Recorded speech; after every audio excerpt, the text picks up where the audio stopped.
दोस्तों क्या सभी को मेरी आवाज क्लियर है? ओके, तो चलिए दोस्तों सबसे पहले तो मैं जोयिता भट्टाचार्य आज यहाँ उपस्थित सभी साथियों का हार्दिक हार्दिक हार्दिक स्वागत करती हूँ।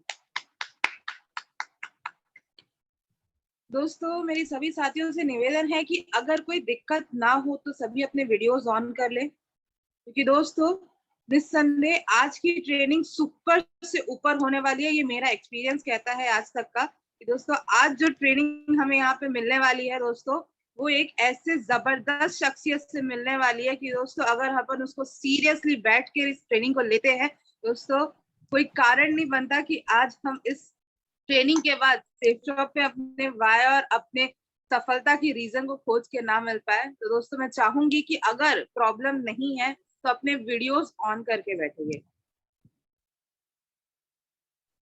चलिए दोस्तों, काफी लोगों के वीडियोस ऑन हो रहे हैं, तो आइए दोस्तों आप सभी का ज्यादा समय ना लेते हुए दोस्तों सबसे पहले तो आज आप सभी यहाँ पर इस बीएसएस के मंच में यहाँ पर आप सभी उपस्थित है इस जूम पैनल में अपनी ट्रेनिंग के लिए। तो दोस्तों आप सभी के लिए एक बार जोरदार तालियां होनी चाहिए। दोस्तों सबसे पहले तो आज मैं यहाँ पर उपस्थित हमारे सभी आदरणीय गुरुजन, हमारे diamond leader mister Manoj Soni sir, हमारे लायन टीम से हमारे जो डायमंड लीडर है मिस्टर डीएन शर्मा सर, और हमारे ruby leader missus Seema Kashyap ma'am, और साथ ही साथ हमारे red club leaders miss Tina Adhikari ma'am का मैं हार्दिक हार्दिक धन्यवाद देती हूँ कि मैं आज आप लोगों के मार्गदर्शन से हम यहाँ पर सेफ शॉप में आपकी सिर्फ आप ही लोगों के मार्गदर्शन से हम यहाँ पे सफलता ला रहे हैं। दोस्तों हमारे सभी लीडर्स के लिए एक बार जोरदार तालियां होनी चाहिए। तो चलिए दोस्तों, आज की ट्रेनिंग की शुरुआत करने से पहले दोस्तों जो शख्स आज की इस ट्रेनिंग को देने आने वाले हैं वो इस मंच में मौजूद हो चुके हैं। उन्हें इस मंच में जूम पैनल में आमंत्रित करने से पहले मैं उनका एक छोटा सा परिचय देना चाहूंगी। दोस्तों बेसिकली तो वो दुर्ग सिटी से बिलोंग करते हैं और दोस्तों लायन टीम में उन्हें एक एनर्जी बूस्टर के नाम से जाना जाता है। एनर्जी बूस्टर इसीलिए क्योंकि दोस्तों सर से केवल एक बार हाथ मिलाने से, एक बार मिलने से ही हमारे अंदर जितनी भी सैडनेस है, जितनी भी हमारे अंदर दुखी रहती है ना, सर से केवल एक बार हम मिल ले उसके बाद इतनी एनर्जी आ जाती है कि हमारा बिजनेस ऐसे ही हो जाता है। सही है, जो सर से मिल चुके हैं वो उस चीज से वाकिफ होंगे। तो चलिए दोस्तों ज्यादा समय ना लेते हुए सर को इस मंच में बुला दिया जाए, क्योंकि दोस्तों अगर मैं उनकी सफलता की बात करूं तो काफी कम उम्र में उन्होंने इतनी बड़ी सफलताएं हासिल की है और केवल खुद ही नहीं अपने साथ साथ हजारों लोगों को सफलता का रास्ता दिखा रहे हैं। तो दोस्तों जब मैं ऐसी जबरदस्त शख्सियत को इस मंच में आमंत्रित करूं तो आप सभी से पुनः जोरदार तालियों का सहयोग चाहूंगी। So please welcome our great dynamic personality, our energy booster, Mr. Jay Saraf sir. Please come on the stage.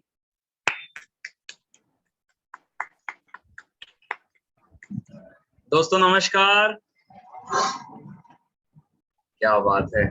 चलिए सबसे पहले तो जोयिता जी ने इतनी गर्मजोशी से मेरा वेलकम किया है, तो मैं चाहूंगा जोयिता भट्टाचार्य मैडम के लिए एक बार जोरदार तालियां होनी चाहिए।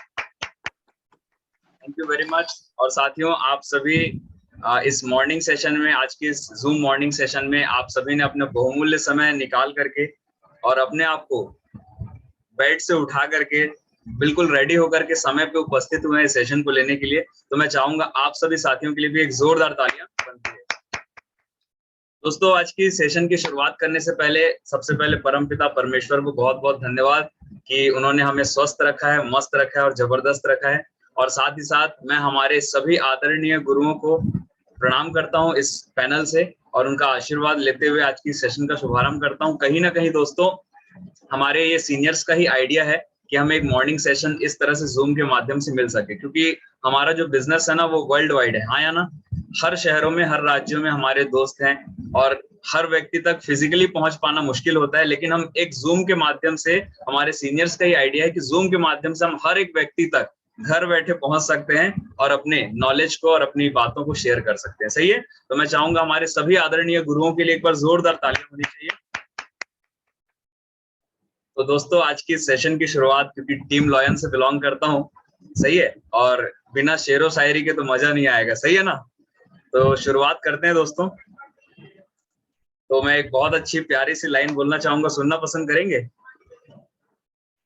कि लाख ठोकरों के बाद भी संभलता रहूंगा मैं, गिरकर फिर उठूंगा और चलता रहूंगा मैं, ग्रह नक्षत्र जो चाहे लिखे मेरी कुंडली में, अपने मेहनत से अपनी तकदीर बदलता रहूंगा मैं। Thank you very much. तो चलिए साथियों, आज की हम इस सेशन को शुरुआत करते हैं। दोस्तों, जैसे कि जोईता मैडम ने मेरा परिचय दिया, मेरा नाम जय सराफ है और मैं दुर्ग सिटी से बिलोंग करता हूं दोस्तों। और दोस्तों, लगभग 4 साल पहले जिस तरह से आपने सेफ शॉप का बिजनेस देखा, उसी तरह मैंने भी इस प्लान को देखा। और प्लान देखने के बाद मुझे एक ही चीज समझ में आया कि 40 लाख रुपए अगर इस बिजनेस से मैं कमा लेता हूं तो मेरी जिंदगी बेहतरीन हो जाएगी। सही है। हर व्यक्ति अलग अलग नजरिए से देखता है इस प्लान को। किसी को प्रोडक्ट अच्छा लगता है ना, किसी को कुछ और अच्छा लगता है, किसी को कुछ और अच्छा लगता है। लेकिन जब मैंने प्लान देखा था तो मुझे एक ही चीज दिख रही थी, 40,95,000 रुपए। और उसके बाद डायमंड शिप दिख रही थी, और उसके बाद एक लाइफस्टाइल बेहतरीन अच्छी लाइफस्टाइल मुझे दिख रही थी दोस्तों इस बिजनेस में। और कहीं ना कहीं मैंने ज्वाइन किया। ज्वाइन करने के बाद मेरे जो सीनियर सर हैं, मिस्टर DN शर्मा सर, मैं चाहूंगा सर के लिए एक बार जोरदार तालियां। सर ने मुझे एक ही लाइन बोला कि बेटा, बहुत ही गोल्डन लाइन थी वो मेरे लिए। और सर ने एक लाइन बोली कि बेटा, पैसा अगर तू इस बिजनेस में कमाना चाहता है ना, तो ध्यान से सुनिएगा सर ने क्या बोला था। बेटा, अगर तू पैसे कमाना चाहता है तो पैसे पे ध्यान मत देना। तो मैंने बोला, सर ऐसे कैसे बोल रहे हैं, पैसा कमाना चाहता हूँ, पैसे पे ध्यान नहीं दूंगा तो फिर कैसे होगा? तो सर बोले, बेटा पूरी बात तो सुन, पैसा कमाने के लिए पैसे पे ध्यान मत देना, पैसा कमाने के लिए सीखने पे ध्यान देना, क्योंकि जब तू सीख जाएगा तो पैसा ऑलरेडी कमा लेगा। सही है। तो दोस्तों, उस दिन से मैंने लगातार ट्रेनिंग पे फोकस किया, सीखने पे फोकस किया, और हर बार अपने आप को डेवलप करता गया। और दोस्तों, आज 4 साल का ड्यूरेशन है। आज काफी अच्छा नेटवर्क हमारे महागुरु जी के आदेशानुसार मैंने किया, और उनके आशीर्वाद से आज एक बढ़िया सा नेटवर्क है और सारी चीजें व्यवस्थित रूप से हो पा रही है। तो मैं चाहूंगा मेरे आदरणीय गुरु के लिए एक बार जोरदार तालियां होनी चाहिए।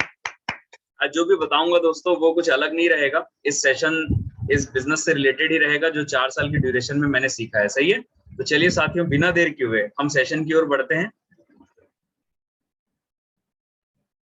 और मैं जानना चाहूंगा, क्या मेरी स्लाइड और मेरी आवाज क्लियर है? Joita ji? Yes sir. Okay, आप मुझे हेल्प करिएगा, ठीक है? तो चलिए साथियों, एक शानदार सेशन आज हम लेने वाले हैं। तो welcome to this Zoom webinar. और दोस्तों, आज हम शुरुआत वहीं से करते हैं, शुरू से शुरू करते हैं। सही है ना? तो सबसे पहला जो सवाल आता है इस बिजनेस को लेकर के, और वो ये है टॉपिक। आपका हार्दिक हार्दिक स्वागत है आज की सेशन में।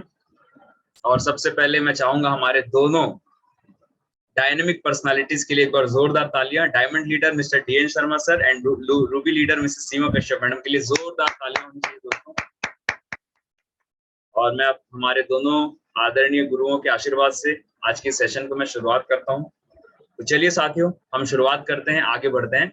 दोस्तों, हम किस बिजनेस में हैं, दैट इज मोर इम्पोर्टेंट। हाँ या ना? ये सवाल ही अपने आप में एक बहुत बड़ी चैलेंज है, हम किस बिजनेस में हैं। तो दोस्तों, इसका बहुत अच्छा आंसर अगर हम दें तो हर व्यक्ति अलग अलग आंसर देता है। जब हम ट्रेनिंग सेशन भी करते हैं फ्राइडे में, तो हम पूछते हैं कि हम किस बिजनेस में हैं, तो लोग बोलते हैं जोड़ने वाले बिजनेस में है। सही है ना? कुछ लोग बोलते हैं चेन बनाने वाले बिजनेस में है, कुछ लोग बोलते हैं कि जिंदगी बनाने का बिजनेस है, कुछ लोग बोलते हैं कि पैसे कमाने के लिए बिजनेस है। सही है। हर व्यक्ति का आंसर अलग अलग होता है। लेकिन दोस्तों, एक्चुअल में आज हम समझने की कोशिश करते हैं कि हम किस बिजनेस में हैं। तो यहाँ लिखा हुआ है दोस्तों, हम नेटवर्क मार्केटिंग के बिजनेस में हैं। दुनिया का सबसे बेहतरीन, सबसे आसान और सबसे खतरनाक प्रोफेशन। मैंने 3 शब्द कहा, दुनिया का सबसे बेहतरीन, सबसे आसान और सबसे खतरनाक प्रोफेशन। ये मैंने इसलिए कहा दोस्तों, बेहतरीन इसलिए है क्योंकि इसके टक्कर का मार्केट में और कोई अपॉर्चुनिटी नहीं है, इसलिए बेहतरीन है। सबसे आसान इसलिए है क्योंकि बाहर में कोई सिस्टम नहीं होता अमीर बनने का, लेकिन यहाँ पर हमारे बिजनेस में एक सिस्टम है जिसके थ्रू हम इजीली उन सारी सफलताओं को पा लेते हैं। और खतरनाक इसलिए दोस्तों क्योंकि रियली में इसके टक्कर का कोई बिजनेस है ही नहीं, तो लोग इसे खतरनाक सोचते हैं। एक्चुअल में बिजनेस तो बहुत अच्छा है, पर लोग इसे, जो बाहर के लोग हैं ना, वो इसे खतरनाक समझते हैं। हाँ या ना? और इन चीजों को हम फेस करते हैं जब हम मार्केट में जाते हैं, अपने बिजनेस अपॉर्चुनिटी को रखते हैं, तो लोग प्लान देखने के बाद ऐसा लगता है कि विक्रम बेताल का सीन चल रहा है, तू बोला और मैं उड़ा। तो दोस्तों कहने का मतलब मेरा सिर्फ इतना है, हम नेटवर्क मार्केटिंग के बिजनेस में है, ठीक है। आगे बढ़ते हैं। लोग इस बिजनेस में आने के बाद ये सोचते हैं कि उनके द्वारा लाए 2 व्यक्ति काम करेंगे और उनका काम हो जाएगा, और यही ज्यादातर लोगों के असफलता का कारण है। मैं फिर से एक बार रिपीट करता हूँ, लोग इस बिजनेस में आने के बाद, इस बिजनेस को ज्वाइन करने के बाद ये सोचते हैं कि मैं जो 2 लोगों को लाया हूँ, वो 2 लोग तो आगे अपने 2 लोगों को ले आएंगे, फिर वो 2 लोग आगे अपने 2 लोगों को ले आएंगे, और यही सोच के वो बस 2 लोगों की ज्वाइनिंग करा देते हैं और बैठ जाते हैं, और यही ज्यादातर लोगों के असफलता का कारण होता है। जबकि बिजनेस मॉडल कैसा है, बिजनेस मॉडल को समझते हैं। सबसे पहले हम मार्केटिंग करते हैं, जिससे हमारा नेटवर्क ऑटोमेटिक बनने लगता है। इसका मतलब है जैसे ही हमने ज्वाइन किया तो सबसे पहले हमें इस बिजनेस को सीखने पे फोकस करना है, सीखने पे ध्यान देना है, प्लान कैसे लेना है, फॉलोअप कैसे करना है, सारी चीजों को जब हम सीखते हैं और हम अपना मार्केटिंग प्लान, हमारा जो बिजनेस प्लान है वो लोगों तक शेयर जब हम करते हैं, तो यहाँ लिखा हुआ है सबसे पहले हम मार्केटिंग करते हैं, मतलब हम बिजनेस को सीखते हैं और लोगों को बताते हैं, शेयर करते हैं, जिससे क्या होता है हमारा नेटवर्क जो है वो ऑटोमेटिकली बनने लग जाता है। हमें किसी को बनाने की जरूरत नहीं पड़ती, ऑलरेडी 130 करोड़ लोग बने बुनाए घूम रहे हैं भारत में। हमें सिर्फ इंफॉर्मेशन शेयर करना है, और इंफॉर्मेशन जैसे जैसे हम शेयर करते जाते हैं हमारा नेटवर्क ऑटोमेटिकली बनते चले जाता है। अब देखिएगा औसत पे चलता है, 10 को जब हम प्लान दिखाते हैं तो 2-3 लोग हमें श्योरली बोलते हैं कि हाँ सर, मेरे दिमाग में बात समझ में आ रही है कि पैसा जरूरी है, बिजनेस बहुत अच्छा है, नुकसान कुछ नहीं है, चलिए मैं आपके साथ ज्वाइन करता हूँ। सही है। तो नेटवर्क बनाने की जरूरत नहीं पड़ती दोस्तों, हमें सिर्फ मार्केटिंग सीखना है और शेयर करना है। तो जैसे जैसे हम मार्केटिंग करते जाएंगे हमारा नेटवर्क ऑटोमेटिकली बनते चले जाएगा। उसके बाद क्या करना है, उसके बाद हम नेटवर्क को मार्केटिंग की ट्रेनिंग देते हैं। जैसे ही हमारा नेटवर्क हमारे साथ ज्वाइन करता है तो उसे ट्रेनिंग के लिए प्रमोट करना है, उसे बिजनेस में ला करके, फ्राइडे ट्रेनिंग में ला करके, मीटिंग्स में ला करके उसे सिखाने पे फोकस करना है, ठीक है। और जब हमारा नेटवर्क सीख जाता है, जिससे क्या होता है हमारा नेटवर्क भी मार्केटिंग करना स्टार्ट कर देता है। और लास्ट लिखा हुआ है, और आखिर हम नेटवर्क मार्केटिंग के बिजनेस में पूरी तरह से शुरुआत कर लेते हैं। यानी कि कॉन्सेप्ट कैसा है बिजनेस मॉडल, सबसे पहले हम मार्केटिंग की ट्रेनिंग लेते हैं, हम सीखते हैं इस बिजनेस को, और सीखने के बाद जब हम मार्केटिंग करना शुरू करते हैं, जिससे हमारा नेटवर्क ऑटोमेटिकली बनना शुरू हो जाता है। और जब हमारा नेटवर्क ऑटोमेटिकली बनना शुरू हो जाता है, फिर हम उस नेटवर्क को मार्केटिंग की पूरी ट्रेनिंग देते हैं, जिससे क्या होता है हमारा जो नेटवर्क है, हमारी जो टीम है, वो भी मार्केटिंग करना शुरू कर देती है। और जब हमारी टीम लोगों को प्लान सुनाना शुरू करती है फील्ड में जाकर के, बिल्कुल आपकी और हमारी तरह, उस दिन से हम पूरी तरह से नेटवर्क मार्केटिंग के बिजनेस में पदार्पण कर लेते हैं दोस्तों। तो ये इस बिजनेस का कॉन्सेप्ट है। तो सोचना नहीं है कि मैं 2 लोगों को ले आऊंगा, उसके बाद वो 2 लोग तो अपने 2 को ले आएंगे और मुझे कुछ नहीं करना पड़ेगा, ये नहीं सोचना है दोस्तों। हम इस बिजनेस में 8190 लोगों की टीम बनाने आए, सही है। उसके लिए शुरुआत 2 से ही करना है। तो हमें ऐसा नहीं सोचना है कि 2 लोगों को ला लिया उसके बाद मेरा काम खत्म, बाकी सीनियर करेगा, ऐसा नहीं सोचना है। हमें एक प्रण के साथ, एक कमिटमेंट के साथ हमें काम करना है कि मैं इस बिजनेस में आया हूं, मुझे 8190 लोगों की टीम बनानी है, मुझे 8190 लोगों की जिंदगी बदलनी है, उस हिसाब से मुझे काम करना है। क्लियर है। तो चलिए दोस्तों हम आगे की ओर बढ़ते हैं। अब हमें एक चीज समझ में आ गया कि हम नेटवर्क मार्केटिंग के बिजनेस में हैं। आवाज आ रही है, कोई साथी है तो वो म्यूट कर ले अपने आप को। तो दोस्तों हम नेटवर्क मार्केटिंग के बिजनेस में इस तरह से आते हैं, और मैं आपको बताना चाहता हूं कि मार्केट में नेटवर्क मार्केटिंग बिजनेस ही आज के डेट में एक ऐसा बिजनेस है जहां से पूरी लाइफस्टाइल हमारी चेंज हो सकती है, सिर्फ हमारी नहीं, हमारे परिवार की। सही है। तो दोस्तों यही एक ऐसा बिजनेस है जहां से हम तरक्की कर सकते हैं, यही एक ऐसा बिजनेस है जहां से हम अपनी लाइफस्टाइल को चेंज कर सकते हैं और एक काबिल और एक सक्षम इंसान बन सकते हैं। इसके अलावा मार्केट में अमीर बनने का कोई अवसर नहीं है, मुझे तो नजर नहीं आता, क्योंकि मैंने अपने दादाजी को, अपने नाना जी को भी देखा है। 60 साल तक उन्होंने एक संस्था को नौकरी के लिए दिया, लेकिन उस संस्था से जब एंटर करते हैं, जब जॉब में एंट्री होती है तब अकेले रहते हैं, और जब रिटायरमेंट होती है तब भी वो अकेले ही रिटायर होते हैं। एक सॉल और एक लठिया दे दी जाती है और एक श्रीफल दे दिया जाता है और बोला जाता है कि अब, है ना, हमारी संस्था को आपकी जरूरत नहीं है, अब आप घर पे आराम कीजिए। ये सच्चाई है दोस्तों। और पूरे जीवन में एक व्यक्ति अमीर नहीं बन पाता। सही है। मार्केट के बिजनेस में भी बहुत सारे कंपटीशन है, पैसा कमाना तो व्यक्ति चाहता है, लेकिन जॉब में जो है बॉस का डर सताता है और बिजनेस में जो है वो लॉस का डर सताता है। और कहीं ना कहीं ये 2 चीजों की वजह से हम आगे नहीं बढ़ पाते। लेकिन नेटवर्क मार्केटिंग बिजनेस एक ऐसा बिजनेस है, एक ऐसा प्रोफेशन है जहां पर ना कोई बॉस का डर होता है, ना कोई लॉस का डर होता है। यहाँ पर हम खुद अपने बॉस होते हैं दोस्तों, सही है। तो यहाँ पर आपके अपलाइन जो हैं वो आपके साथ खड़े रहते हैं। आपके अपलाइन को अगर आप फॉलो करते हैं, अगर उनकी बातों को पूरा अक्षरशः अगर आप मानते हैं, तो ये यकीन मानिए पक्का मैं 100% बोल सकता हूँ कि हम इस बिजनेस में आगे बढ़ने वाले हैं। जो भी व्यक्ति अपने अपलाइन की बात नहीं मानता है वो इस बिजनेस में आगे नहीं बढ़ पाता है, कहीं ना कहीं उसे दिक्कतें आती है। ये बिल्कुल सिंपल सी बात है। अभी ठंड का समय आएगा, हाँ या ना। तो जिस रास्ते पे हम चल रहे हैं ना, उस रास्ते पे हमसे कुछ लोग आगे भी चल रहे हैं पहले से ही। तो हमें क्या करना है, हमें जो अपने अपलाइन है ना उनके पग चिन्हों पे बस चलना है। ये बिल्कुल उसी तरह है। अभी ठंड का समय आता है, आप देखिएगा जब कार चलती है तो रात के समय कोहरा हो जाता है, रास्ते आगे दिखाई नहीं देते, हाँ या ना। तो उस समय हम क्या करते हैं, जो गाड़ी सक्सेसफुली आगे रन कर रही है बस उसके पीछे पीछे हम अपनी गाड़ी को लगा देते हैं, हाँ या ना। और जैसे जैसे गाड़ी, सामने वाली गाड़ी जो है सक्सेसफुली आगे बढ़ती जा रही है और हम बस अपने गाड़ी को उसके पीछे लगा देते हैं, तो हम भी धीरे धीरे ही सही लेकिन मंजिल तक पहुंच जाते हैं, हाँ या ना।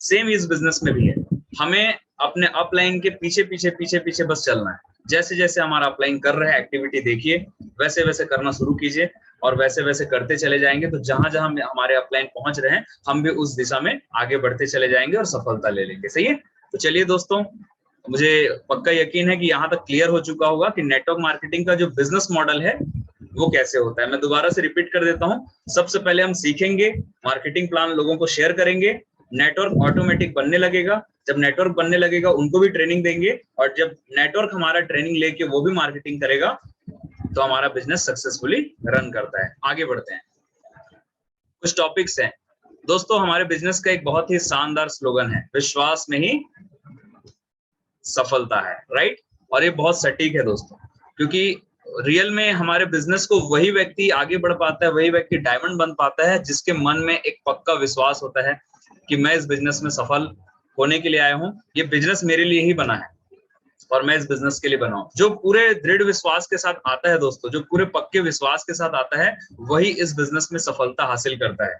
अगर हम लोगों की थोड़ी सी निगेटिव बातों को सुन करके अगर हमें ऐसा लगता है कि अरे यार हाँ ये सही बोल रहा है, शायद ऐसा हो गया, तो इसका मतलब विश्वास की कमी है दोस्तों, हाँ या ना। लेकिन जो व्यक्ति को फर्क ही नहीं पड़ता लोगों की निगेटिव बातों से, तू बोलते रहे, मैं तो भाई अपने चाल में चलूंगा, सही है ना। तो वो व्यक्ति पूर्ण रूप से 100% विश्वास के साथ इस बिजनेस में आगे बढ़ जाता है दोस्तों। तो हमें विश्वास जो है किस चीज पे करना है, और विश्वास जो है वो कोई किसी को दे नहीं सकता। कोई आई ड्रॉप नहीं है कि हम आंख में डाल दे और आपको विश्वास हो जाए, सही है। कोई दवाई नहीं है कि इसे हम प्रोटीन शेक की तरह घोल के पिला दें और आपको विश्वास आ जाए, ऐसा नहीं है दोस्तों। विश्वास ये भी नहीं है कि कोई चीज है जो आपको डोंगरगढ़ की पहाड़ी पे कहीं पर मिलेगा कि अरे यार ये विश्वास नाम की चीज मेरे को मिल गई, ऐसा कुछ होने वाला है क्या? ऐसा बिल्कुल नहीं है दोस्तों। विश्वास जो है ना ये हमारे अंदर होता है। जब हम किसी चीज को देख लेते हैं तो हम विश्वास करते हैं, हाँ या ना। तो जब भी किसी व्यक्ति को विश्वास नहीं होता है तो उसे उस चीजों को प्रूफ के रूप में दिखाना पड़ता है, हाँ या ना। जैसे हमने ताजमहल नहीं देखा है, राइट। तो कई लोग ये बोलेंगे कि ताजमहल एक फोटो है, ऐसा कुछ होता नहीं है। लेकिन अगर वो आगरा जाए और रियली में ताजमहल देख ले तब तो विश्वास करेगा ना, हाँ या ना। कुछ लोग हाँ या ना करके मुंडे हिला सकते हैं जिससे मुझे समझ में आएगा कि आप लोग रिस्पॉन्स कर रहे हैं, बातें समझ में आ रही है। किसी व्यक्ति ने ताजमहल नहीं देखा है लेकिन अगर उसको आगरा ले जाके ताजमहल दिखा दिया जाए तो विश्वास करेगा कि नहीं करेगा? बिल्कुल करेगा, सही है। सेम दोस्तों हमारे बिजनेस में भी लोग बिलीव नहीं कर पाते, जब शुरू करते हैं तो उन्हें ऐसा लगता है कि क्या 1000 का भी चेक आएगा?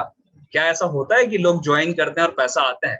तो दोस्तों इसके लिए आप बोल सकते हैं कि सर आप ज्वाइन कीजिए, आपको अगर एक चेक भी आता है ना उस दिन से आपको भरोसा हो जाएगा। और जैसे ही बंदा ज्वाइन करता है उसके साथ भिड़ करके उसकी लिस्ट बना करके उसकी लिस्ट पे प्लान दिखा करके जब उसकी ज्वाइनिंग हम निकाल देते हैं और उसको एक चेक बना करके देते हैं तो सामने वाला ऑटोमेटिकली वो बिलीव कर लेता है कि नहीं यार 1000 का चेक आता है तो 1 लाख का भी आएगा और 1 करोड़ का भी आएगा।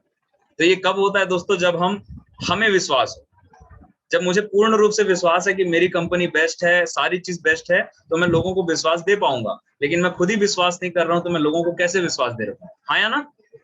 भाई सीधी सी बात है, दिए से दिया जलता है। अगर मैं ही बुझा हुआ हूँ तो मैं दूसरों को कैसे आग दे सकता हूँ? लेकिन मैं जल रहा हूँ, मैं अगर मेरे अंदर एक आग है तो मैं लोगों को आग दे सकता हूँ, दिए से दिया जला सकते हैं दोस्तों। सही है। तो विश्वास किन किन चीजों पे करना है? तो सबसे पहले कंपनी पे विश्वास होना चाहिए। हमारी जो कंपनी है सेफ शॉप, वो पिछले 22 सालों से सफलतापूर्वक चल रही है। एक बार जोरदार तालियां होनी चाहिए। दूसरा विश्वास होना चाहिए हमारे BSS बिजनेस सपोर्ट सिस्टम पे, क्योंकि एक ऐसा वेल डिजाइन सिस्टम बना हुआ है दोस्तों, जिसके मार्गदर्शन पे चलने वाला व्यक्ति, 8 स्टेप को फॉलो करने वाला व्यक्ति और सिस्टम को फॉलो करने वाला व्यक्ति इस बिजनेस में बिना काम के साल के 1 करोड़ रुपए कमाता है। तो एक बार सिस्टम के लिए जोरदार तालियां। तीसरा विश्वास मोस्ट इंपॉर्टेंट, हमारे सीनियर पे, या बाहर लोगों की भाषा में बोलो तो जिन्होंने आपको इस बिजनेस में फंसाया है। आया ना, ऐसे बोलते हैं ना बाहर वाले, तो सर ने मेरे को फंसा दिया। तो गलत क्या किया? अच्छी बात तो है। अगर आपको फंसा दिया और आप कल साल के 1 करोड़ रुपए कमाते हो, तो मैं तो हर बार ऐसा फंसना चाहूंगा, क्योंकि जहां से पैसा अगर आ सकता है, कुछ लोग बोलते हैं उल्लू बनाने का बिजनेस है, सीनियर ने उल्लू बना दिया। मैं बोलता हूँ बिल्कुल सही बात है। उल्लू जो है लक्ष्मी जी की सवारी है। अगर उल्लू बनने से धन लक्ष्मी मेरे ऊपर प्रसन्न होती है, तो मैं हर बार उल्लू बनना चाहूंगा। सही है ना, कोई टेंशन ही नहीं है। तो सीनियर पे पूर्ण रूप से विश्वास करना है। बहुत सारे लोग अपने सीनियर पे भरोसा ही नहीं कर पाते। कुछ बातें सीनियर बोलता है तो उन्हें ऐसा लगता है कि ये बातें ना मेरे लायक नहीं है या बिलीव करने लायक नहीं है। और दोस्तों, इस बिजनेस में मैं आपको बता दूं, हमें सीनियर पे बिल्कुल बिलीव करना पड़ेगा। ब्लाइंड फेथ, अंधविश्वास। हमने ईश्वर को नहीं देखा है, लेकिन एक आस्था है, एक विश्वास है ना। तो जो चीज नहीं दिख सकती है उस पर भरोसा कर सकते हैं। तो जो चीज दिख रही है, जो आपके साथ हमेशा है, क्या उस पर बिलीव किया जा सकता है कि नहीं किया जा सकता? हाथ ऊपर करके बताएंगे, सीनियर पे बिलीव किया जा सकता है कि नहीं? बिल्कुल किया जा सकता है दोस्तों। और नहीं कर रहे हैं तो आज से करना शुरू कर दीजिए, क्योंकि आपका जो सीनियर है इस बिजनेस में, वो श्री कृष्ण है, जो आपकी नैया को पार लगाने वाला है। सही है। बिना अपलाइन के हम आगे नहीं बढ़ सकते। और चौथा विश्वास, सेल्फ, खुद पे। हमें कंपनी पे भरोसा है, सिस्टम पे भरोसा है, सीनियर पे भी भरोसा है, लेकिन खुद पे डाउट हो रहा है, बनूंगा कि नहीं बनूंगा यार डायमंड, 2 लाख आएगा कि नहीं आएगा, चलो लोग कमा रहे हैं, मेरे को आएगा कि नहीं आएगा। ये अगर डाउट है मन में, अगर सवाल अभी भी चल रहे हैं, इसका मतलब पक्का विश्वास नहीं है, 100% विश्वास नहीं है। तो ये 4 चीजों पे भरोसा होना चाहिए दोस्तों, कंपनी पे, सिस्टम पे, सीनियर पे और खुद पे। जब ये 4 चीजों पे विश्वास अगर अटूट है, तो मैं आपको बता दूं, दुनिया की कोई ताकत नहीं रोक सकती हमें डायमंड बनने के लिए। कोई ताकत नहीं रोक सकती। सही है। आगे बढ़ते हैं दोस्तों। हमने एक और बहुत अच्छी लाइन सुनी होगी, सफलता का एक सूत्र है, एक प्रयास और। जब भी कोई व्यक्ति हार मानता है, तो मुझे लगता है सफलता का अगर कोई सूत्र है, कुछ लोग बोलते हैं ना सर कोई मंत्र बताइए सर, मंत्र, तो मुझे ऐसा लगता है यही एक मंत्र है सफलता का, कि एक प्रयास और करना। सही है। जब भी हमारा मन हारता है, जब भी हमें ऐसा लगने लगता है कि अब ये बिजनेस नहीं होने वाला, अब शायद अब बहुत हो गया, अब बहुत समय हो गया, अब मुझसे नहीं हो पा रहा है, मेरी ज्वाइनिंग्स नहीं आ पा रही है, जितने लोग अपने आप को असफल महसूस करते हैं फील्ड फेस करने के बाद, तो मेरा एक सूत्र यहाँ से लेकर के आज जाइएगा दोस्तों। और वो सूत्र है जो मेरे महागुरु जी ने बताया था, कि बेटा जब भी तेरे को ऐसा लगने लगे कि अब मैं हार रहा हूं, तो बस उसी समय ना गिव अप करने से पहले एक ही चीज करना, एक प्रयास और। जोर से बोलिए मेरे साथ, एक प्रयास और। दोस्तों यही सूत्र है। जब आप हारने लगते हैं और आप हथियार डालना शुरू करते हैं, बस उसी समय आप हथियार को मुट्ठी बंद कीजिएगा और बोलिएगा बस एक प्रयास और फील्ड में एक बार कूद जाइएगा। अगर आपने 5 प्लान दिखाया एक दिन में, आपका रिजल्ट नहीं आया, तो 6वें प्लान की जब बारी आती है तो लोग हथियार डाल देते हैं, बोलते हैं यार अब 5 प्लान तो कर लिया, अब क्या बच्चे की जान लेगो क्या, अब तो नहीं आ रहा है रिजल्ट, छोड़ देता हूँ। बस उसी समय दोस्तों धैर्य बना के ना मुट्ठी बांधना है, कोई नहीं यार 5 नहीं तो 6 पे जाते हैं एक बार। आपकी कितनी हिम्मत है प्लान दिखाने की, उस बात से सफलता मिलेगी। और जब आप एक प्रयास और करते हैं, 6वें प्लान में आप जाके जब प्लान शो करते हैं, रिजल्ट आ जाता है, फॉर्म भरा जाता है। ये होता है। तो जो भी व्यक्ति ना लगातार लगातार लगातार एक प्रयास और के सूत्र पे काम करता है, वही व्यक्ति इस बिजनेस में डायमंड बनेगा दोस्तों। सही है। और जो 2 प्लान दिखाने के बाद घर में बैठ जाएगा पॉपकॉर्न खाते हुए, टीवी देखते हुए, वो इस बिजनेस में डायमंड नहीं बनेगा। हमारा बिजनेस लोगों से मिलने का है। जितना अंदर गुर्दा है ना, जितना अंदर ताकत है, वो इस बिजनेस में दिखाने का। बाहर में तो कोई भी व्यक्ति शेर बन जाता है, हाँ या ना। मैं तो बोलता हूँ इस बिजनेस में जिसके अंदर अब गुर्दा है, दम है, तो एक बार नेटवर्क मार्केटिंग में आके कामयाब होके दिखा दो, तब तो मानूं मैं। क्योंकि बाहर में तो हम फटाका वटाका सब फोड़ लेते हैं, सब कर लेते हैं, किसी को धमका भी देंगे, चमका भी देंगे, सब कर सकते हैं। मैं बोलता हूँ अगर दम दिखाना है ना तो सेफ शॉप में आइए और इस ट्रेनिंग को लीजिए और बाहर जाके लोगों को फेस करके आप डायमंड बन के दिखा दीजिए, तब तो मानो कि यार रियली में हम शेर हैं। क्योंकि यहाँ 2 लोगों को प्लान दिखाने के बाद हवा टाइट हो जाती है। मैं बहुत से लोगों को देखा हूँ, प्लान दिखाते साथ जैसी रिस्पॉन्स आया, नो, हथियार गिरा देते, सर ये बिजनेस अपने पल्ले नहीं पड़ रहा है सर, समझ ही नहीं आ रहा है सर, जिसके पास जाओ चमका देता है, ज्वाइन ही नहीं करते हैं सर, फॉर्म ही नहीं भरते हैं। लेकिन आपके सीनियर के साथ इसलिए भर रहा है क्योंकि आपका सीनियर 2 प्लान दिखाने के बाद तीसरा फिर दिखाता है, एक प्रयास और करता है, तीसरे के बाद चौथा फिर दिखाता है, लगातार वो डेली एक्टिविटी करता है, इसलिए वो सफल हो रहा है। सही है? तो सफलता का एक सूत्र क्या है? एक प्रयास और। जब भी आपको ऐसा लगे कि मैं हार रहा हूं, मुझे परेशानी आ रही है, ये सूत्र याद रखिएगा दोस्तों, एक प्रयास और मैं एक छोटी सी लाइन बोलना चाहूंगा। थॉमस अल्वा एडिसन ने भी 10,000 बार प्रयास किया तब जाकर के एक बार बल्ब का आविष्कार हुआ। अगर वो भी हमारी तरह 5-10 बार प्रयास करता, एक्सपेरिमेंट करता और बल्ब नहीं जलता तो छोड़ यार, क्या बनाऊंगा बल्ब, इससे अच्छा दूसरा काम करता हूँ, इसमें टाइम पास करने से अच्छा। अगर वो भी हमारी तरह सोचता तो शायद आज दुनिया को एक अच्छा साइंटिस्ट और इतनी जो चमक में हम बैठे हुए हैं वो शायद नहीं मिल पाता। सही है? उसने एक ध्येय बना लिया था कि नहीं, बल्ब तो बना के ही छोड़ूंगा, अगर दिमाग में आ गया जो चीज तो उसको करके दिखाना है, और यही उनको आगे बढ़ाता है दोस्तों। सही है? तो इस बिजनेस में भी हमें 10,000 का नेटवर्क बनाने तक हमें प्रयास करते रहना है। करेंगे? हाथ ऊपर करके बताएं कितने लोग करने वाले हैं। मैं तो करने वाला हूं, और जितने लोगों ने हाथ ऊपर किया बजाइए एक बार जोरदार तालियां। आगे बढ़ते हैं।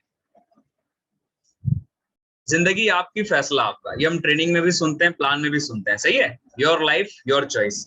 आपकी चॉइस है कि आपको मोटरसाइकिल में लाइफ टाइम चलना है, या आपकी चॉइस है कि आपको मर्सिडीज में चलना है। चॉइस आपकी है। आपके सामने जहर भी रखा हुआ है एक प्याले में, और आपके सामने बढ़िया सी दूध दही छाछ भी रखा हुआ है। आप क्या पियेंगे ये आपकी चॉइस है, और कोई बताएगा नहीं दोस्तों, क्योंकि हम 18 साल से ऊपर हैं। यहाँ जितने भी साथी 125 लोग बैठे हुए हैं, आज मेरी सेशन को अटेंड कर रहे हैं। मैं आपसे एक सवाल करना चाहता हूं दोस्तों, जिंदगी आपकी है तो फैसला किसका होना चाहिए? हमारा खुद का होना चाहिए या लोगों का होना चाहिए? खुद वाले एक हाथ ऊपर करें, और जो सोचते हैं कि मेरे डिसीजन लोग लेंगे वो 2 हाथ ऊपर करें। खुद होना चाहिए ना। और मैं एक चीज बहुत अच्छी लाइन सीखा हूं दोस्तों मेरे महागुरु जी से, कि जो व्यक्ति अपना फैसला नहीं लेता ना, उसके फैसले दुनिया लेती है, और जब दुनिया लेती है तो सर दुनिया चलाती है हमें, फिर वो जिंदगी हमारे हिसाब से नहीं होती है। तो बोलते हैं ना, रिमोट कंट्रोल लेके दुनिया चलाएगी, कठपुतली की तरह डांस कराएगी, बटन दबाओ दबाओ बटन। लोग ऐसी करेंगे दोस्तों। अगर हम अपना डिसीजन खुद नहीं लेंगे ना, तो रियली बता रहा हूँ, लोग हमें कठपुतली की तरह नचाएंगे। बैठ बोलेंगे तो हम बैठेंगे, जी सर। उठ बोलेंगे तो उठेंगे। जाओ वहां राउंड मार के आ, तो जी सर, यस सर बोल के ना बस हम वैसे ही करते रह जाएंगे, क्योंकि हम अपना फैसला ही नहीं ले पा रहे। तो 18 साल से ऊपर है दोस्तों, अपने जिंदगी का डिसीजन, मैं ये नहीं बोलता आपके सारे डिसीजन राइट होंगे, लेकिन एटलीस्ट डिसीजन तो लीजिए। क्या होगा, गलत होगा, इतना ही होगा ना, लेकिन आपको एक सेटिस्फेक्शन रहेगा कि नहीं यार, ये डिसीजन तो मेरा था। अगर मैं सफल होऊंगा, इस बिजनेस में आया हूं, अगर मेरा डिसीजन है, या तो मैं सफल होऊंगा या तो मैं सीखूंगा, हारूंगा तो नहीं। सेफ शॉप की डिक्शनरी में हारना तो लिखा ही नहीं है। या तो आप सीखेंगे या तो आप जीतेंगे, 2 में से एक काम होगा। हारना तो यहाँ पर है ही नहीं। सही है ना? तो जिंदगी आपकी, फैसला आपका। मेरे सवाल हैं। पहला सवाल, अमीर बनना चाहते हैं या गरीब रहना चाहते हैं? अमीर वाले एक हाथ ऊपर करें। बहुत इंपॉर्टेंट सवाल है, बहुत गजब सवाल है, रिस्पॉन्स करेंगे साथियों। सही है? संजय जी, संजय पासवान जी, अमीर बनना चाहते हैं गरीब? मैं देख रहा हूँ सभी को। हाँ, हमारे हेमंत सेठ जी भी हैं, आशा लोनारकर मैडम भी हैं, ओके, सुप्रिया मैडम भी है, मेरी टीम भी, इंदल कुमार जी भी बैठे हुए हैं। चलिए बहुत बढ़िया। अमीर रहना चाहते हैं या गरीब बनना चाहते हैं? अमीर वाले एक हाथ ऊपर करें। Okay, very good. मेरा दूसरा सवाल, मस्त रहना चाहते हैं जीवन भर या त्रस्त रहना चाहते हैं? मस्त वाले एक हाथ ऊपर। क्या बात है। कोई त्रस्त वाले भी हैं क्या? नहीं नहीं भाई, सभी मस्त वाले हैं। चलिए बहुत बढ़िया, आगे बढ़ते हैं। नौकर बनना चाहते हैं या मालिक बनना चाहते हैं? मालिक वाले एक हाथ ऊपर करें। क्या है ना, कुछ लोग मोबाइल को पकड़े हुए हैं, तो मैं ऑप्शन भी उसी हिसाब से दे रहा हूँ कि आप एक ही हाथ ऊपर कर पाए। सही है? चलिए, मालिक बनना चाहते हैं, वेरी गुड। आगे, जीवन में सुख में रहना चाहते हैं या दुख में रहना चाहते हैं? सुख वाले एक हाथ ऊपर करें। वेरी गुड, बहुत बढ़िया। और मेरा लास्ट सवाल, काम तो करना ही है, 5 साल करना चाहते हैं या 50 साल? 5 साल वाले एक हाथ ऊपर, 50 साल वाले 2 हाथ ऊपर। सब चीज तो पता है यार, फिर ट्रेनिंग की जरूरत क्या है? सही है, सारी चीज तो डिसाइड कर चुके हैं। हमें अमीर बनना है, हमें मस्त रहना है, हमें मालिक की तरह लाइफ जीनी है, सुख में रहना है, 5 साल काम करके फ्री होना है, ये तय है ना। फिर टेंशन वाली बात क्या है? उठाइए फोल्डर और निकलिए मैदाने जंग में, ऐलान कर दीजिए कि हम सेफ शॉप का प्लान लेके आ रहे हैं भाई, तेरे घर में घुस के ज्वाइन कराएंगे, टेंशन नहीं है। सही है ना? तो दोस्तों बस एक ही चीज बोलूंगा, अगर आपको 100% विश्वास है तो फिर किसी को छोड़ना मत, घर में घुस घुस के ज्वाइन कराना, प्लान दिखा दिखा के ज्वाइन कराना। सही है? और विश्वास नहीं है तो किसी को मत छेड़ना। लेकिन जिस दिन आपको भरोसा हो गया कि यही वो बिजनेस है जिससे मेरी जिंदगी बदल सकती है, तो आज मेरे सेशन के बाद घर घर जाके अंदर घुस के प्लान दिखाइएगा, चाय पीते हुए प्लान दिखाइए और ज्वाइनिंग करा के आइएगा। करेंगे? चलिए बहुत बढ़िया, तो आगे बढ़ते हैं। विचार बदल के दुनिया बदली जा सकती है, बहुत अच्छी लाइन है, क्योंकि आदमी ना अपना विचार नहीं बदल पाता, हाँ या ना? वो उसी विचारधारा में रहता है, पुरानी विचारधारा, 1949 की सोच। सही है ना? दोस्तों आज टेक्नोलॉजी का जमाना है, बहुत फास्ट दुनिया भाग रही है, हाँ या ना? पुराने विचारों को लेके अगर आज भी हम चल रहे हैं तो क्या आज का जीवन सार्थक होगा? नहीं होगा। तो हमें आज के हिसाब से चलना पड़ेगा, राइट? और अगर हम आज के हिसाब से नहीं चलेंगे तो फिर हम वही पुरानी सोच में चल रहे हैं। तो मैं एक चीज बताना चाहूंगा कि नोकिया ने एंड्रॉइड टेक्नोलॉजी को एक्सेप्ट नहीं किया, इसलिए मार्केट से उसकी वैल्यू खत्म हो गई, है ना? एम्बेसडर गाड़ी आज चलती है क्या? अपने समय की बहुत ही लग्जरी गाड़ी थी, वीआईपीज बैठते थे उसमें, लेकिन आज एम्बेसडर चलती है क्या? नहीं चलती है। कारण ये है दोस्तों, समय के साथ जिसने परिवर्तन नहीं किया, जिसने अपने विचार को नहीं बदला, वो कहीं ना कहीं औसत रह जाता है। लेकिन जो समय के अनुसार परिवर्तन करता है वही व्यक्ति आगे बढ़ता है। सही है? एक छोटी सी स्टोरी में बताना चाहूंगा। एक बार क्या होता है, कुम्हार होता है जो घड़ा बनाता है ना, कुम्हार। तो गर्मी का दिन आते रहता है, कुम्हार जो है ना वो चिलम बना रहा होता है, चिलम जो पीते हैं ना, चिलम बना रहा होता है मिट्टी से। जब चिलम बना रहा होता है तो उसकी पत्नी घर से बाहर निकलती है। स्टोरी बहुत ध्यान से सुनिएगा दोस्तों। जैसे वो मिट्टी से चिलम बना रहा होता है, उसकी पत्नी बाहर निकलती है, बोलती है क्या बना रहे हो? तो बोलते हैं चिलम बना रहा हूँ, आजकल फैशन में खूब बिकेगी। तो उसकी पत्नी बोलती है कि जब बना ही रहे हो, गर्मी का दिन आ रहा है, तो सुराही क्यों नहीं बनाते? गर्मी का दिन आ रहा है, वो भी खूब बिकेगी। सही है ना? तो जो कुम्हार होता है बोलता है बात तो सही है। तो मिट्टी को छोड़ देता है और दोबारा से गूंथना शुरू करता है, और इस बार आकार देना शुरू करता है सुराही का।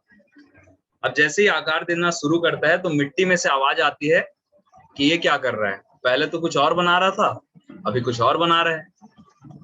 तो कुम्हार बोलता है कि मेरा विचार बदल गया। मिट्टी का जवाब सुनिए, मिट्टी बोलती है तेरा तो विचार बदला, मेरी तो जिंदगी ही बदल गई। सही है? तेरा तो सिर्फ विचार बदला, मेरी पूरी जिंदगी बदल गई। अगर मैं चिलम बनती तो आग भरी जाती, खुद भी जलती, दूसरों को भी जलाती। अब जो सुराही बनी हूं तो जल भरा जाएगा, खुद भी शीतल रहूंगी और दूसरों को भी शीतलता पहुंचाऊंगी।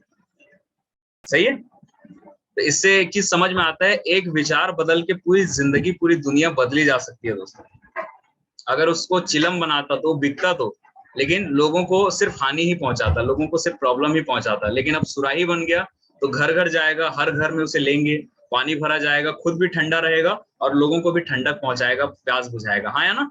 तो एक विचार कुम्हार ने बदला और पूरी मिट्टी की जो जिंदगी है उसकी वैल्यू जो है वो बढ़ गई। अगर हम भी इस बिजनेस के प्रति अपने विचार बदल लेते हैं, अगर निगेटिव बातों को ना सोच करके पॉजिटिव वे पे आते हैं, तो क्या लगता है 4-5 साल के बाद हम इस बिजनेस में इसी पैनल पे बैठा हुआ व्यक्ति डायमंड बनेगा कि नहीं बनेगा? बनेगा, पक्का बनेगा। बस उसको अपने विचार को बदलने की जरूरत है। ठीक है? हम 21st सेंचुरी में है, मतलब परिवर्तन युग में है दोस्तों। हमने एक लाइन सुना होगा, परिवर्तन ही प्रकृति का नियम है। और जो व्यक्ति परिवर्तन समय के अनुसार अपने आप को चेंज नहीं करेगा तो वो औसत रह जाएगा दोस्तों। मैं फिर से बता रहा हूँ, अपने आप को चेंज कीजिए। अगर ऐसा लगता है कि मुझे चेंज अपने आप को करने की जरूरत नहीं है, तो मैं कुछ एग्जांपल देता हूँ। आज जो हमारा घर है, उसी घर में हम रहते हैं। आज से 50 साल पहले जो घर था वैसे ही घर है हमारे आसपास, कि आज नया घर बनाते हैं? पहले मिट्टी के घर में रहते थे, लेकिन आज टाइल्स मार्बल चाहिए, हाँ या ना? कितने लोग मेरी बात से सहमत हैं? हाथ ऊपर करें। आज घर बदले हैं, हम जिस भी जबलपुर में रहते हैं, उड़ीसा में रहते हैं, कहीं भी आप मुझे बताइए 50 साल पहले उड़ीसा या जबलपुर या हमारा जो भारत था, क्या आज वैसा है? जैसा घर पहले था, क्या आज वैसा घर है हमारे आसपास? नहीं। आज सब पुराने घरों को तोड़ के नया बना रहे हैं, टाइल्स मार्बल, है ना, सारी चीजें कर रहे हैं। यस या नो? जैसा रोड पहले था 50 साल पहले, क्या आज वैसा रोड है? बहुत सारे बुजुर्गों से मैं सुना होगा, बेटा 50 साल पहले ना भिलाई में यहाँ जितना आप जाओगे ना पूरा जंगल था। आप लोगों ने भी सुना होगा अपने दादा दादी से, पूरे में जंगल रही से, कुछ नहीं रही से बोलते हैं। लेकिन आज आप जाके देखोगे तो बहुत बड़ी बड़ी बिल्डिंग्स बन गई हैं, बहुत बड़े बड़े मिल्स बन गए हैं, हाँ या ना? सड़कें चौड़ी हो गई है, पक्की हो गई हैं। तो घर भी बदला, रोड भी बदले।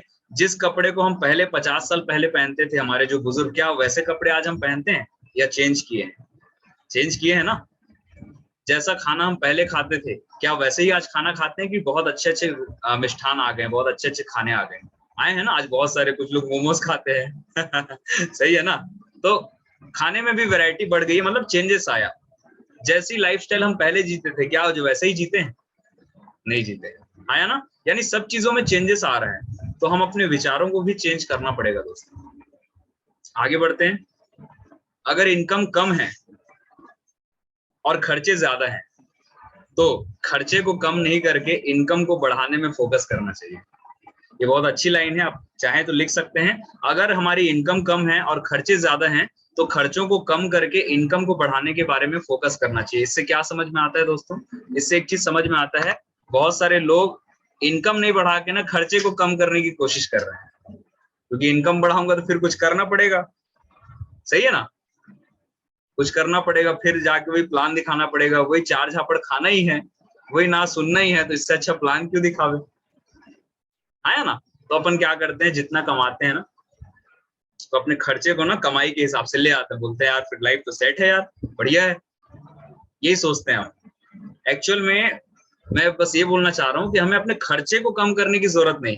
मान लो हमारी इनकम इतनी है, ठीक है, अगर हमारी इनकम इतनी है और खर्चे इतने, तो हम क्या करते हैं, इनकम को नहीं बढ़ाते, हम क्या करते हैं, खर्चे को ना कम करते करते करते करते इनकम के बराबर ले आते हैं, और हमको लगता है अरे यार बढ़िया है यार, इतने में तो चल जा रहा है, लाइफ सेट है, मेरे को ज्यादा कमाने की जरूरत नहीं है। लेकिन मुझे बताइए दोस्तों, आपको ज्यादा जरूरत नहीं है, लेकिन आपके परिवार को तो है, हाँ या ना? अगर आपका बच्चा बोलेगा कि मुझे एक बढ़िया सी बाइक चाहिए, दिलाएंगे कि नहीं दिलाएंगे? या जितने पेरेंट्स हैं सच बताइए हाथ ऊपर करके, आपको जरूरत नहीं है ज्यादा पैसे की, लेकिन अगर आपका बच्चा बोलेगा, है ना, कि पापा मेरे को ना एक बढ़िया सी बाइक चाहिए, मेरे पूरे दोस्त लोग कॉलेज जाते हैं, सच बताइए कितने माँ बाप हैं जो अपने बच्चों को बाइक नहीं दिलाएंगे? सब लोग दिलाएंगे ना, क्योंकि समय के हिसाब से। बिल्कुल, यहाँ संजय सिराज जी हाथ ऊपर कर रहे हैं, बिल्कुल मैं देख पा रहा हूँ। यानी कुछ लोगों को बात समझ में आती है, नहीं यार मैं नहीं चलाया भले, लेकिन मेरा बच्चा तो चलाए, उसकी लाइफ को मैं अपने हिसाब से क्यों चलाऊं, सही है ना? उसकी लाइफ है, उसको जीने दो। तो हर माँ बाप देंगे, हाँ या ना? अगर आपका बच्चा बोलता है मैं फॉरेन में जाके पढ़ना चाहता हूँ, आप पैसा अगर आपके पास है कहीं से भी आप अरेंज करेंगे और देंगे, देंगे कि नहीं देंगे? पढ़ाएंगे ना। तो सब चीज तो जरूरी है। तो मैं ऐसा कैसे बोल सकता हूँ कि मुझे ज्यादा पैसे की जरूरत नहीं है? आपको नहीं है, लेकिन आपके परिवार को है। आप कभी मिसेस से पूछ के देखना, तेरे को कुछ सोने का या गहने वहने चाहिए, आपकी मिसेस ना नहीं बोलेगी। वो आज तक इसलिए नहीं बोलती थी कि उनको पता है, आपकी मिसेस को भी, कि हस्बैंड की जो इनकम है ना उतनी नहीं है, इसलिए वो बोलती नहीं है। लेकिन मन में तो तमन्ना है ना कि गहने बनाओ, झुमके बनाओ, उनकी भी तमन्ना है। हर व्यक्ति की लाइफस्टाइल होती है दोस्तों, हर व्यक्ति अपने मन के हिसाब से जीना चाहता है।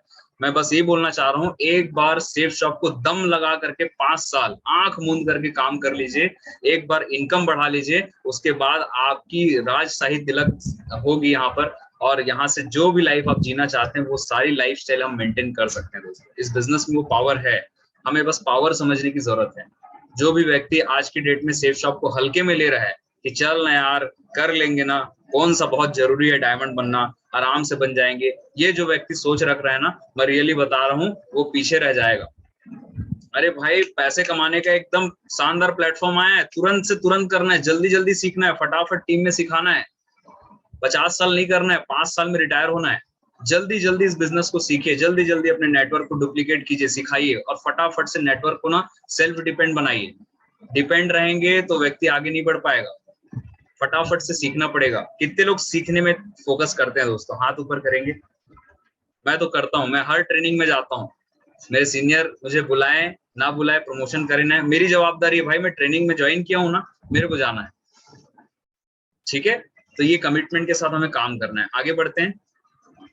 हाँ, एक बहुत अच्छी यहाँ लाइन लिखी हुई है दोस्तों, एडिफिकेशन, राइट। ये मेरी लास्ट टॉपिक रहेगी दोस्तों। एडिफिकेशन हमें अपने अपलाइन का करना है, ठीक है। एडिफिकेशन मतलब क्या होता है? तारीफ करना। आप अपने अपलाइन को किस तरह से एडिफाई करते हैं, इस बात से भी सफलता मिलती है दोस्तों, सही है ना। जैसे एडिफिकेशन में अगर मैं बहुत अच्छा उदाहरण दूं तो आप इस फोटो को देख पा रहे हैं, श्री रामचंद्र जी और हनुमान जी, है ना। मैं चाहूंगा कि एक बार जोरदार तालियां होनी चाहिए इस पिक्चर के लिए। हनुमान जी में एक गजब का टैलेंट था, वो अपने गुरु की जो बात थे ना, वो कभी काटते नहीं थे। जो उनके गुरु ने बोल दिया, बस उनके मुंह पे एक ही चीज थी, यस सर और ओके सर। ये टेक्निक हमें बस सीखना है इस बिजनेस में। आपके अपलाइन ने अगर बोल दिया कि बेटा आज मीटिंग लेना है, तो आप ये ना पूछें कि सर क्यों सर, आपको बस एक ही चीज बोलना है, यस सर। क्या बोलना है? Yes sir. जब लक्ष्मण जी मूर्छित पड़े हुए थे, मैं उस घटना को बताना चाहता हूँ। जब मेघनाथ से लक्ष्मण जी की लड़ाई हो रही थी, तो लड़ाई के दौरान वो घायल हो गए, उनको बाण लग गया और लक्ष्मण जी मूर्छित हो गए, धरती पे गिर गए। उस समय संजीवनी लाना था, बहुत कम समय, तो सुषेण वैद्य को बुलाया गया। तो हनुमान जी क्या किए, पूरे सुषेण वैद्य को उठा के घर से नींद से उठा के ले आए और उनको पूछा गया कि इनके प्राण कैसे बच सकते हैं। बोले बहुत ही खतरनाक तीर लगा है और इसका कोई इलाज नहीं है, सिर्फ एक ही इलाज है, अगर सूर्य उदय से पहले संजीवनी बूटी इनको पिला दी जाए तो इनके प्राण बच सकते हैं, अन्यथा इस धरती पे ऐसा कोई भी दवाई नहीं है जो इनका इलाज कर सके, क्योंकि बहुत ही खतरनाक बाण लगा है। अब कहाँ वो यहाँ पर थे और कहाँ हिमालय कई कोस दूर था। चाहते तो हनुमान जी बोल सकते थे, हनुमान जी ने एक चीज भी बोला कि मैं संजीवनी को पहचानूंगा कैसे। चाहते तो बहाने कर सकते थे। राम जी ने एक ही चीज बोला कि हनुमान क्या तुम ले आओगे? बोलते थे प्रभु कैसे जाएंगे इतना दूर, मैं तो संजीवनी को जानता भी नहीं हूँ, है ना। और अभी तो मेरे को क्या बोलते हैं, अभी अभी तो उठा हूँ मैं नींद से, अभी तो कुछ नाश्ता भी नहीं किया हूँ, बिस्किट भी नहीं खाया हूँ, ऐसा कुछ बोले क्या उन्होंने? भूख लगी है प्रभु, उतने दूर जाऊंगा तो अभी मेरे पास कुछ कपड़े भी नहीं है, मैं कैसे करूंगा, कैसे पहचानूंगा। लेकिन हम बोल देते हैं सर आज तो मेरा ये शेड्यूल है सर मैं तो प्लान आज नहीं दिखा सकता, तबीयत अच्छा नहीं है सर, खांसी आ रहा है बस ना, उतने में हम तबीयत खराब बोल देते हैं, पूरा अपने आप को ना घोषित कर देते हैं कि हम ना एकदम बीमार पड़े हैं, 104 डिग्री बुखार है टाइप। लेकिन हनुमान जी ने क्या बोला, कोई दिक्कत नहीं है सर, अब भी ले आएंगे तुरंत, यस। उनको पता नहीं था, बस एक ही चीज पूछे कि मेरे को ये बता दो दिखता कैसे है, तो बोले वो चमकता रहे। संजीवनी जो है लाइट करते रहता है, चमकते रहता है, लिचू लाइट जैसा, तो आप उसको देख लेना और बस उसे ले आ। और हनुमान जी ने जब ना वहां से उड़ान भरी ना दोस्तों, तो दिखे ही नहीं हनुमान जी, एक रेखा बस जाती हुई दिखी, इतनी शक्ति के साथ गए थे। और सूर्य उदय से पहले ना पूरे पहाड़ को, उनको समझ में नहीं आया, बोले इतनी बड़ी सेना है, कल को और किसी को दिक्कत आई क्या करूं, तो बोले जय श्री राम बोले और पूरा पहाड़ ही उठा के ले आए। बस मैं यही बोलना चाह रहा हूँ दोस्तों, वो पहाड़ उठा के ले आए, उनके अंदर ताकत थी, हमें पहाड़ उठाने के लिए नहीं बोल रहा है कि आप 2 प्लान दिखा के आ सकते हो, मेरा सवाल बस यही है। उन्होंने पूरा पहाड़ ले आया, हम 2 प्लान दिखा के तो आ ही सकते हैं दोस्तों, हाँ या ना। तो आपका अपलाइन जब भी बोले, आपको बस एक ही शब्द बोलना है हाथ से और वो सीख लीजिए, वो है यस सर और ओके सर। जहां आपने पूछा क्यों सर, तो अपलाइन समझ जाता है कि भाई ये क्वेश्चन करता है ना। हर चीज में इसके ना कुछ डिस्कशन रहता है। आप अपने अपलाइन से ये ना पूछें कि क्यों करना है सर, ऐसे क्यों सर, वैसे क्यों सर। अपलाइन को सजेशन ना दे, अपलाइन ने अगर एक बार बोल दिया मतलब उसमें कुछ कारण छुपा है, वो आपको बाद में पता चलेगा। आप बस बोलिए यस सर। और एक चीज और है, अगर आप नहीं कर पा रहे हैं, मैं ये भी बता दूं, अगर कोई काम नहीं कर पा रहे हैं, आप जवाबदारी नहीं ले पा रहे हैं, तो आप अपलाइन को बताइए सर ये जवाबदारी शायद मैं नहीं ले पाऊंगा क्योंकि मुझे ये प्रॉब्लम आ रही है। आप बिल्कुल बताइए, क्योंकि वो फिर दूसरे को सौंपेगा। भ्रम में न रखे, अगर आपने जवाबदारी ले लिया तो उसे पूरा कीजिए, नहीं कर सकते हैं तो आप एकदम स्पष्ट रूप से बताइए अपने अपलाइन को कि सर मैं ये नहीं कर पाऊंगा, मुझे लगता है कि शायद मेरे को कॉन्फिडेंस नहीं है सर इस पे, तो आप किसी और को दे सकते हैं, तो आपका अपलाइन बिल्कुल बुरा नहीं मानेगा। लेकिन अगर आप कर सकते हैं तो फिर मुझे ऐसा लगता है हमें यस सर और ओके सर बोलने की आदत डालनी पड़ेगी। बहुत सारे लोगों को मैं देखता हूँ जब नेटवर्क में हम ग्रुप मीटिंग लेते हैं, जब बोलते हैं कि इस हफ्ते हमें इतनी डीडी की कमिटमेंट है, हमें इतने प्लान दिखाने पड़ेंगे, तो सब लोग yes sir yes sir yes sir बोलते तो हैं लेकिन करते नहीं। यस सर का मतलब एक चीज होता है, अगर आपने यस बोल दिया इसका मतलब उस काम को हमें करना है, और नहीं कर सकते हैं तो स्पष्ट बोलिए कि सर मैं नहीं कर पाऊंगा। राइट। तो दोस्तों मैंने बातें रखी है मेरे सीनियर के से मैंने सीखा है, इन्हीं बातों को मैंने रखा। और आपका सीनियर हर कुछ जानता है, सब कुछ जानता है। कभी भी सीनियर से कोई झूठ ना बोले, कभी भी अपने सीनियर की हाइट को कम नहीं करना है, हमेशा उनकी हाइट को ना क्रिएट करके रखना है दोस्तों। क्योंकि अगर आप प्रोस्पेक्ट के पास भी लेके जाएंगे ना, तो आप देखिएगा अगर आप अपने सीनियर का एक बेस्ट एडिफिकेशन करते हैं, मैं रियली बता रहा हूँ आपका रिजल्ट 110% आएगा। लेकिन हम क्या करते हैं, कई बार जाते हैं फॉलोअप्स में तो हम अपने सीनियर को एडिफाई ही नहीं करते, रिस्पेक्ट ही नहीं करते, और सामने वाले को हम ना रिस्पेक्ट दे देते हैं, इसलिए वो बढ़ चढ़ के ना बैठ जाता है हमारे सीनियर के सामने पाँव पे पाँव चढ़ा के, और वो बोलता है कि सर बताइए क्या क्या स्कीम लेकर के आए हैं, आया ना। वो रिस्पेक्ट नहीं करता। दोस्तों जिससे हमारा रिजल्ट आ सकता है ना, हमें उसकी हाइट क्रिएट करना है, आया ना। तो आप अपने अपलाइन की हाइट को इतना क्रिएट कीजिए, आप ऐसा बताइए कि ये यहाँ के कलेक्टर हैं। राइट। तो जब आप उस हिसाब से एडिफिकेशन करेंगे, उस हिसाब से आप अपने सीनियर की हाइट को क्रिएट करेंगे, तो दोस्तों नेटवर्क डुप्लीकेशन का है, आपका नेटवर्क भी फिर आपको वैसे ही डुप्लीकेट करेगा। अगर हम एक उंगली सीनियर की तरफ करते हैं ना, तो आप देखिए ये जो 4 उंगलियां है ना, ये मेरी तरफ है, एक उंगली मैं सीनियर को दिखाता हूँ, 4 उंगली मेरे तरफ है। आप एक फूल माला सीनियर को डालते हैं, आपकी टीम में 100 लोग हैं, 100 फूल माला आपको चढ़ेगी। आप एक तंज कसेंगे सीनियर को कि मेरे वजह से नहीं, ये सीनियर सर की वजह से ऐसा हो गया वैसा हो गया, तो आपकी 100 की टीम है आपको देख रही है, वो भी आपको तंज कसेगी कि मेरे सीनियर की वजह से ऐसा हो गया, मैं तो ठीक कर रहा था। तो इन चीजों को हमें ध्यान रखना है, करेंगे। ठीक है, एक छोटी सी स्टोरी सुनाता हूँ एडिफिकेशन पे। स्टोरी का टैग लाइन है, जिस घर में स्यान नहीं उस घर में ध्यान नहीं। ठीक है। अपलाइन अगर है ना दोस्तों, तो बहुत अच्छी बात है, आपके साथ खड़ा है, आपको मार्गदर्शन दे रहा है कि बेटा ऐसे ऐसे करना है, क्योंकि मैं इस रास्ते पे चला हूँ, यहाँ पर कांटे आए थे। तो और आपका अपलाइन हर चीज जानता है, जो चीज आपको नहीं पता है ना, वो आपके अपलाइन को पता है, क्योंकि उस रास्ते पे चल चुके हैं। तो एक बार क्या होता है, एक व्यक्ति, उसकी शादी नहीं हो रही थी। स्टोरी को बड़ा ध्यान से सुनिएगा, बहुत अच्छा स्टोरी है, बहुत मजा आने वाला है। एक व्यक्ति है, उसकी ना बहुत साल हो जाती है, शादी नहीं हो रही होती। आप तारक मेहता का पोपटलाल समझ सकते हैं। ठीक है। तो उसकी शादी नहीं हो रही होती है, बड़ा परेशान होता है, बड़ा चिंतित होता है, और उसके एक नाना होते हैं, बहुत अनुभवी रहते हैं, बहुत बुजुर्ग रहते हैं। तो फाइनली एक घर में रिश्ता तय होता है। तो जब रिश्ता तय होता है ना, तो बड़ा एक्साइटेड हो जाता है, खुश हो जाता है कि चलो यार बहुत दिन के बाद है ना, वो मौका आ ही गया, वो शुभ घड़ी आ गई कि जब मेरी शादी होने वाली है।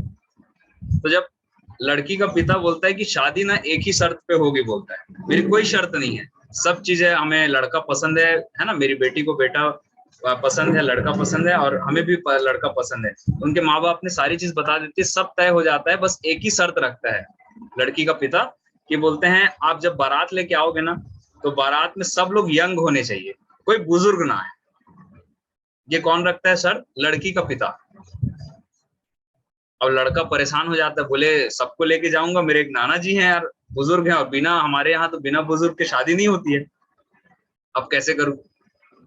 लेकिन लड़की चूंकि बहुत समय के बाद शादी तय हो रहती है, तो उस मौके को गंवाना नहीं चाहता। तो जो लड़का रहता है ना, वो नाना जी को बोलता है कि नाना जी मैं हाथ जोड़ता हूँ आपके, सब लोग जाएंगे लेकिन आप मत जाइए। क्यों नहीं जाऊंगा? अब नाना है ना, तो वर्ड में ही ना ना बोलते हैं, ना ना मैं तो जाऊंगा। बोले नहीं आप मत जाना, क्योंकि लड़की के पिता ने ऐसी ऐसी शर्त रखी है, अगर कोई बुजुर्ग देख लिया ना तो शादी कैंसिल हो जाएगी, फिर से मैं पोपटलाल बन जाऊंगा। इससे अच्छा नाना जी मैं आपसे हाथ जोड़ के विनम्र निवेदन है कि आप है ना उसमें मत आइए प्लीज, सब लोग जाएंगे आप नहीं जाएंगे। बोलते ना ना मैं तो जाऊंगा, मैं तो जाऊंगा। बोले यार नाना जी मान नहीं रहे, कैसे करें? तो एक काम करते हैं, उनको ना एक बहुत बड़ी पेटी मंगाते हैं, और उसमें ना पैक कर देते हैं, और गाड़ी के पीछे डाल के ले जाते हैं कि कोई देख ना पाए। अब नाना जी को पैक कर दिया जाता है, बोले तू जैसे भी लेके चल, बस मेरे को बारात जाना है और तेरी शादी देखना है। बोले ठीक है। तो बड़ी सी पेटी लाके उनको नाना जी को भर दिया जाता है, पैक कर दिया जाता है और गाड़ी के पीछे लेके भर देते हैं। बारात में देखता है लड़की का पिता, सब यंग यंग लोग आए हैं, बहुत खुश होता है, उसको एक भी बुजुर्ग नजर नहीं आता। अब लड़की के पिता को पता नहीं क्या होता है, दूसरी शर्त रखता है और बोलते हैं कि यहाँ तक तो बारात आ गई, हमारी लड़की अपने ससुराल तभी जाएगी जब आप हमारे गांव में जो नदी है ना, उसमें पानी को छोड़ करके आप दूध की नदी बहाएं। ये शर्त रखते हैं लड़की के पिता ने कि हमारे गांव में जो नदी बहती है उसमें पानी हटा करके आप दूध की नदी अगर आप जब बहाओगे तभी हमारी बेटी आपके घर जाएगी। अब परेशान हो जाता है, बोलता है यार ये तो अब असंभव है, पहला वाला तो जैसे तैसे करके सेटल कर लिया नाना जी को, लेकिन अब दूध की नदी कैसे बहाऊं, ये तो बड़ा इम्पॉसिबल है, ये हो ही नहीं सकता। और बहुत ही दुख के साथ वो बारात रिटर्न लेके जाने की कोशिश करता है। लड़की का पिता स्ट्रिक्टली बोले रहता है अगर आप दूध की नदी बहाओगे तभी बेटी जाएगी, वरना बारात रिटर्न ले जाओ। परेशान हो जाता है बेचारा, हताश हो जाता है, बोलता है कि अब ये तो हो ही नहीं सकता, तो चलो एक काम करते हैं, बारात रिटर्न ले चलते हैं। अब रिटर्न जैसे लेके जाते रहते हैं ना, उन्हें याद आती है अरे नाना जी का क्या कसूर है, उनको तो उतार दो यार, बेचारे अंदर में सांस ले पा रहे हैं कि नहीं ले पा रहे, मर वर जाएंगे, तो इससे अच्छा ना नाना जी को निकाल दो। जैसी पेटी से निकाला जाता है, नाना जी उठ खड़े होते हैं, बोलते हैं कहाँ है मेरी बहू, मेरे को चेहरा तो देखने दो। बोले तुम्हारी बहू चले गई, हम लोग बारात जो है रिटर्न लेके जा रहे हैं। बोले क्या हो गया? बोले शादी कैंसल। बोले अरे यार मेरे को तो पेटी में लेके आया, मैं तो दिखा ही नहीं, कैसे शादी कैंसिल हो गई, हुआ क्या? बोले छोड़ो नाना जी, हम लोग नहीं संभाल पाए तो आप क्या कर पाओगे। अरे बोले बेटा बता तो सही हुआ क्या है। नाना जी बड़े प्यार से पूछते हैं, बोले नाना जी आप क्या करोगे जान के, जब मैं उसका सोल्यूशन नहीं निकाल पाया तो आपके पास कहाँ से सोल्यूशन होगा। बोले फिर भी बेटा सोल्यूशन है नहीं है, एक बार बता तो सही हुआ क्या है। तो फिर वो लड़का बताता है नाना जी को कि ऐसा ऐसा है, लड़की के पिता ने शर्त रखा है कि हमारे गांव में जो पानी की नदी है उसमें आप दूध की नदी बहाओगे ना, तब जाके शादी होगी। नाना जी इस सवाल को सुनते ही बोलते हैं बस इतनी सी बात। लड़का बोलता है बस बोल रहे हैं नाना जी आप, दूध की नदी बहा पाओगे, इतने सारे दूध कहाँ से आएगा, ऐसा कैसे हो सकता है, मेरे को तो असंभव लग रहा है। बोले बस इतनी सी बात के लिए तू घबरा रहा है, तेरी शादी पक्का होगी, टेंशन मत ले, अंदर जाके खबर भेज कि हमने दूध की व्यवस्था कर ली है, आप जो नदी है ना उसमें से पानी हटा दीजिए, हम दूध की नदी बहाने के लिए तैयार हैं।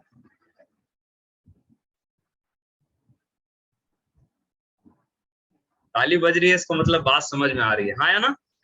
नाना जी ने, मैं दोबारा से बोलता हूँ, नाना जी ने एक शर्त रखा, बोले अंदर जाके खबर भेजो हमने दूध की व्यवस्था कर ली है, आप नदी से पानी हटवा दीजिए, हम दूध की नदी बहाने को तैयार हैं। और जैसी ये खबर लड़की के पिता के कानों तक पहुंचती है, लड़की के पिता को समझ में आ जाता है कि इस बारात में एक बुजुर्ग व्यक्ति तो आया है। तो दोस्तों बस मैं इतना ही बताना चाह रहा हूं कि आपको ऐसा जो लगता है ना कि मेरे से नहीं हो पाएगा, ये तो अब पहाड़ लग रहा है, वो आपके सीनियर के लिए चुटकी का खेल है। आपके अपलाइन को सारी चीज पता है, आप पूछो तो सही, दिक्कत ही हम पूछते च नहीं है।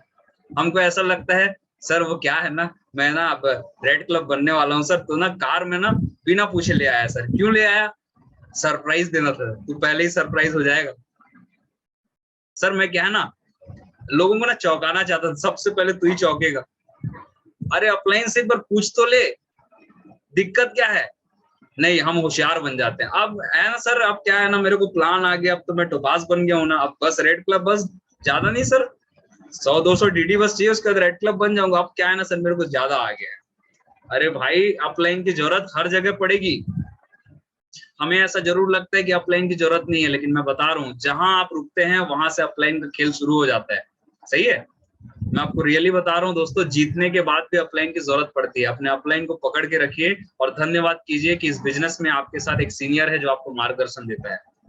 कई लोगों के पास तो गुरु ही नहीं है, आया ना। आप सोच के देखिए, अर्जुन के पास गुरु था, लेकिन एकलव्य के पास कहाँ था गुरु? नहीं था, उसने एक प्रतिमा बना के सीखा है। तो सीखने वाला व्यक्ति ना प्रतिमा बना के उसको मूर्त रूप लेके भी सीख जाता है। हमारी दिक्कत ये हो जाती है, हमारे पास गुरु है, सब चीज है, सिस्टम है, सब चीज है, सब चीज बेस्ट चल रहा है, समय भी अच्छा सब है, तो भी हमें ना कई लोगों को मस्ती चढ़े रहती है, काम ही नहीं करते। लेकिन मैं बता रहा हूँ बिजनेस रियली में दोस्तों अभाव में होता है। जो व्यक्ति परेशानी देखा है, अभाव देखा है ना, उसे पता है यार बिजनेस मेरा है, आईडी जो अपनी समझता है ना वही व्यक्ति करेगा इस बिजनेस को, वही व्यक्ति आगे बढ़ता है। और जो हर चीज को देखते हुए जा रहा है ना, जिसको मक्खन मलाई सब मिल रहा है, उसको लगता है अरे छोड़ ना यार, मिल तो रहा है, क्या करें, आराम से बनेंगे, कौन सा जल्दी है। लेकिन कुछ लोगों को समझ में आता नहीं यार, जल्दी बनना है यार, फैमिली इंतजार कर रही है, बच्चे इंतजार कर रहे हैं, अब टाइम नहीं कर सकता, अब अगर समय वेस्ट कर दिया ना तो अब शायद मैं आगे नहीं बढ़ पाऊंगा। तो दोस्तों यहाँ मेरी बातें मैं विराम करता हूँ। दोस्तों जो भी बातें मैंने कही वो मेरे सिस्टम और सीनियर की थी।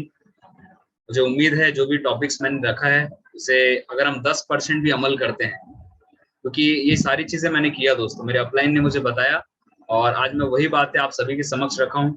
उम्मीद है आपको सेशन बहुत अच्छा लगा होगा। अगर अच्छा लगा है तो ताली तो आप बजाएंगे ही बजाएंगे। 10% भी अगर आपको अच्छा लगता है, 10% भी इसका अमल कर लेते हैं और फील्ड में फॉलो करते हैं तो यहाँ से हम बहुत तेजी से आगे बढ़ने वाले हैं। सही है, बस इतना ही बोलना चाहूंगा दोस्तों। ईश्वर ने एक बहुत अच्छा मौका दिया है हमारे पास, सही है, और ऐसा बोला जाता है कि जब आपके पास कोई बेहतरीन या कोई कीमती चीज होती है तो उसे अपने तक सीमित रखने का अधिकार नहीं, इसे हमें लोगों तक शेयर करना चाहिए। सही है, और कितना अच्छा बिजनेस है, आप 10 को प्लान दिखाते हैं, 2 लोग भी आपके साथ आते हैं और 2 लोगों की जिंदगी बन जाती है, तो दिन भर और हर समय हर पल दुआ देगा कि नहीं देगा कि यही सर हैं, यही संजय पासवान सर हैं जिसके कारण मेरी जिंदगी बदली थी, यही जोईता मैडम है जो मेरे को ना यहाँ पर खींच के लाई थी, मैं नहीं आ रहा था लेकिन आज मेरी लाइफ बदली है, यही इंदल सर है जो मेरे को ना बार बार मेरी मीटिंग करते थे कि बेटा तू कर सकता है, तू कर सकता है, तू कर सकता है करके, यही सुदीप्ता जी हैं जो मेरे को बार बार काउंसलिंग करते थे, समझाते थे। ऐसा लोग एक दिन बोलेंगे और आज मैं यहाँ पर खड़ा हूँ, आज मैं यहाँ पर खड़ा हूँ तो मेरे अपलाइन को ना मैं नमन करता हूँ। ऐसा वो बोलेगा बार बार, मंच से बोलेगा दोस्तों। सही है, तो जिस तरह से बच्चों को पाला जाता है हमारा बिजनेस भी वही है। आपके जो नेटवर्क में लोग आते हैं वो सब अच्छे हैं, हमको ऐसा लगता है ना निगेटिव है, कोई निगेटिव नहीं होता, सब अच्छे हैं, बस हमें अपना मेंटालिटी को चेंज करना है। सही है, हमने सिर्फ नक्शे पे खरीदा है मकान, तुम्हारे सामने पूरी सोसाइटी जगमगा रही है दोस्तों। ठीक है, तो इसी के साथ मैं अपने वाणी को विराम देता हूँ। जो भी बातें मैंने कही वो सिस्टम की और सीनियर की थी, उसे ग्रहण कीजिएगा दोस्तों। और इसके अलावा मेरे मुख से कोई ऐसी बातें निकली होंगी जिससे मेरे साथियों को ठेस पहुंची होगी या अच्छा ना लगा होगा, वो पर्सनल मेरे शब्द थे और उन्हें यही छोड़ के जाइएगा। इन्हीं शुभकामनाओं के साथ मैं आज की सेशन का समापन करता हूं और आप सभी को ढेर सारी बधाइयां देता हूं दोस्तों कि अब हम इस सेशन के बाद फील्ड में जाएंगे और बेहतरीन तरीके से अपना परफॉर्मेंस देंगे। वादा पक्का? चलिए बहुत बढ़िया है ना। तो लास्ट में इतना ही बोलूंगा कि मुंह में सच्चाई रखते हैं, दिल में अच्छाई रखते हैं, मुंह में सच्चाई रखते हैं, दिल में अच्छाई रखते हैं और हम उस काम को करते हैं जिसमें सबकी भलाई रखते हैं। तो thank you very much, wish you all the best and go diamond दोस्तों। Thank you.